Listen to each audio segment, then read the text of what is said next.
Interrumpimos a emisión para un importante mensaxe do creador desta tolemia de canle.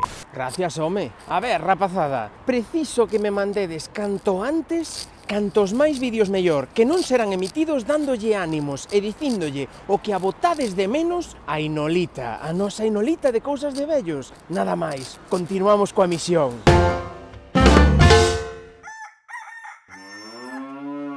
Eu fun posto na máis salir do cascarón. E acórdome cando volvía, e cando viñan ratarme outra vez para levarme. Uns traíanme e outros viñanme a buscar. Eu fun unha persona moi solicitada desde que nací.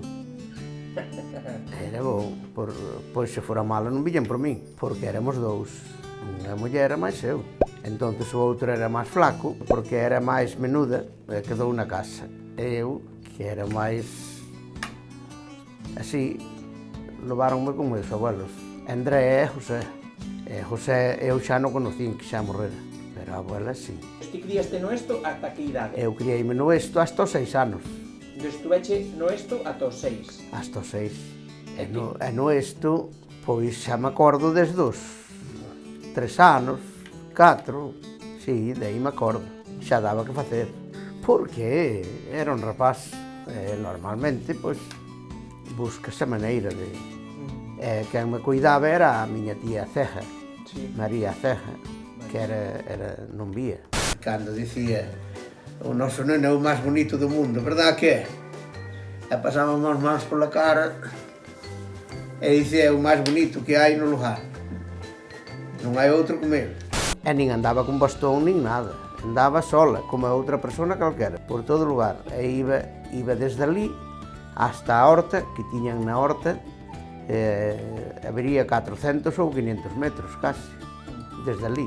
Había que subir por ali arriba, polo camiño, subir un esqueiro, e despois iba por un carreiro de 30 ou 40 centímetros de ancho, e para a parte de abaixo había un velado grande, e nunca caiu por ali abaixo.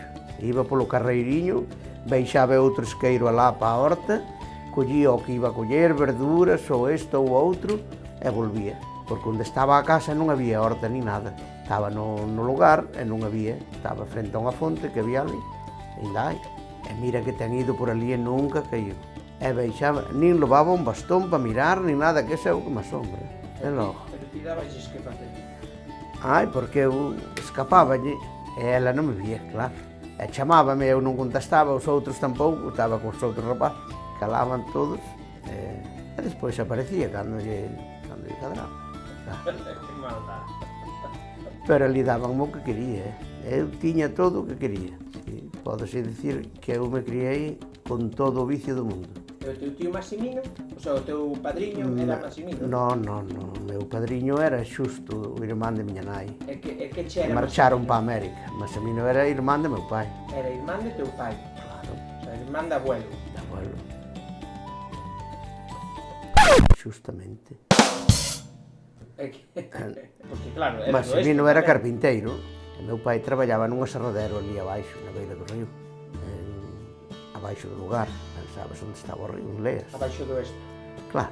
Claro, a que era de Neaño era a abuela. Era a abuela, e despois meu pai iba a pé todos os días hasta o oeste a traballar. E cando ordenaban de mandarme á escola, xa ao mellor antes dos 6 anos ou tal, pois viñanme buscar, pero elas non me deixaban marchar. Entonces, viñanme buscar, eu ás veces estaba solo na casa, mamá iba a facer as cousas que tiña que facer, meu pai estaba traballando, e viña a Ceja 2 kilómetros andando con miña prima fina pola carretera, e levábanme no lombo.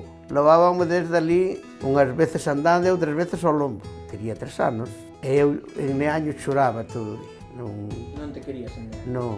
Elas collían e viñan por min e levábanme. E despois tardaban outros 2 ou 3 días ou 4 en volver por min.